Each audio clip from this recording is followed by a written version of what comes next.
শিলিগুড়ি বিধান মার্কেটে বিধ্বংসী আগুনের তীব্রতা এতটাই যে পুড়ে ছাই হয়ে গেছে একের পর এক দোকান। এখনো পর্যন্ত মোট 25টি দোকান ক্ষতিগ্রস্ত হয়েছে জানা গেছে।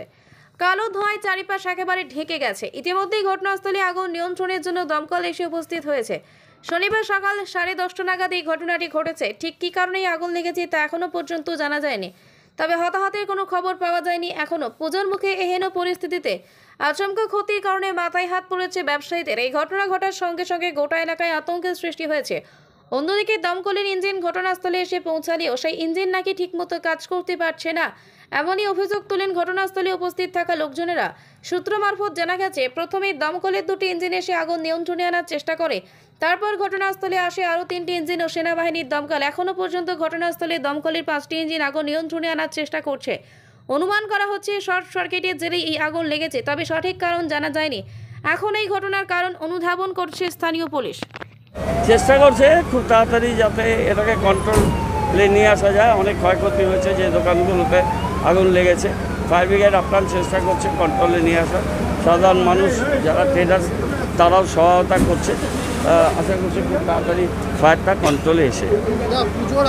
পুজোর আগে বড় লস হয়ে গেল দোকানদারদের সাথে, এফেক্টেড পার্সনদের সাথে আমরা কালকেই বসবো এবং বিজনেস অর্গানাইজেশনকে নিয়ে বসবো। বসে দেখা যাক তাদের পাশে আমরা কীভাবে কতটা সাহায্য করতে পারি। দাদা, এখন পর্যন্ত দমকলের কি খবর আছে? কতটা ইঞ্জিন কাজ করছে? 8খানা ইঞ্জিন কাজ করছে অ্যাট এ টাইম। দেখুন, প্রথমত অনেকগুলো অভিযোগ এসছে, কিন্তু এই মুহূর্তে আমি প্রথম থেকে যে কথা বলেছি সেটা হচ্ছে যে আগুন অ্যারেস্ট করাটাই হচ্ছে সবথেকে প্রাথমিক কর্তব্য। তো এখন অনেকটা আগুন নিয়ন্ত্রণে এসছে। যেটা শুনেছি ব্যবসায়ী বন্ধুদের কাছ থেকে, 26 থেকে 30টি দোকান ক্ষতিগ্রস্ত হয়েছে, এবং ক্ষতিগ্রস্ত মানে সম্পূর্ণরূপে ক্ষতিগ্রস্ত হয়েছে। ফলে এগুলো নিয়ে কেন এই পরিস্থিতিটা পুজোর সময় হলো, এবং স্বাভাবিকভাবেই এই সময়ে এইভাবে ক্ষতি হওয়াটা মেনে নেওয়া খুবই কঠিন। বেশ কিছু অভিযোগ এসছে, কিন্তু সেই অভিযোগগুলো নিয়ে নিশ্চিতভাবে পরবর্তীকালে বলবো। আমি ব্যক্তিগতভাবে আসার পরে চেষ্টা করেছিলাম যে বিএসএফ এসএসবির সাথে যোগাযোগ করা, তো বিএসএফের একটি গাড়ি পাঠিয়েছে, কিন্তু দ্যাট ওয়াজ অলসো লেট। কারণ আমরা আসা, তাদেরকে জানানো, তারা আসা, তার আগে ফায়ার ব্রিগেডের যে গাড়িগুলো এসছে তাতে পর্যাপ্ত পরিমাণে প্রাথমিক দিকে জল ছিল না। ফলে ভয়াবহ ক্ষতির সম্মুখীন হলো। ব্যবসায়ী বন্ধুরা এর আগেও একটা দাবি করেছিল, আমাদের এত বড় মার্কেট, আমাদের স্টেডিয়ামের সামনে যদি এই ফায়ার ব্রিগেডের গাড়ি রাখা বা এই বিধান মার্কেটে ওয়াটার রিজার্ভার রাখা, এই বিষয়গুলো ছিল, কিন্তু দুর্ভাগ্যবশত কোনোটা হয়নি। কিন্তু এই মুহূর্তে আমি কোনো অভিযোগ করতে চাইছি না।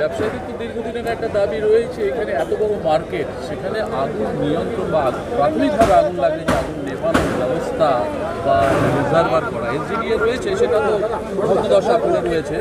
আমি এই ব্যাপারে আমি মাননীয় মন্ত্রী ফিরহাদ হাকিম সাহেবের কাছেও এই ব্যাপারে আমি প্রশ্ন করি, এবং সেই প্রশ্নের উত্তর নেতিবাচক। ফলে স্বাভাবিকভাবে এই মার্কেটকে নিয়ে এসজেডিএ বা পৌর দপ্তরের কি পরিকল্পনা, সেটা সংশ্লিষ্ট দপ্তর তারা বলবে। তবে এইটুকু আমি শুধু আজকে বলে রাখি, সেটা হচ্ছে যে বিধান মার্কেটের ব্যবসায়ী সমিতি অরাজনৈতিকভাবে যদি কোনো আন্দোলন করে, সেই আন্দোলনে যদি আমার সহযোগিতা চায়, পতাকা ছেড়ে এই মার্কেটের সাথে আমরা বড় হয়ে উঠেছি। ফলে স্বাভাবিকভাবে সেই তাদের যে দাবি দেওয়া, যুক্তিসঙ্গত দাবি দেওয়া, সেই আন্দোলনের সাথে যুক্ত থাকব। তবে এই মুহূর্তে আমার প্রথম যেটা দায়িত্ব বা চেষ্টা আমরা সবাই মিলে করেছি, কাউকে দোষারোপ করার এই সময় নয়। আমি কিছুক্ষণ পরে একটা স্বাভাবিকভাবে প্রেসের সাথে কথা বলবো, তখন আমি বিস্তারিতভাবে বলবো। চেষ্টা করা হয়েছে, এবার ক্ষতি কি হয়েছে, ব্যবসায়ীদের কি অভিযোগ, সেটা নিশ্চিতভাবে আপনারা ভালোভাবে দেখছেন বা বুঝতে পারছেন। এটা হওয়া উচিত ছিল না।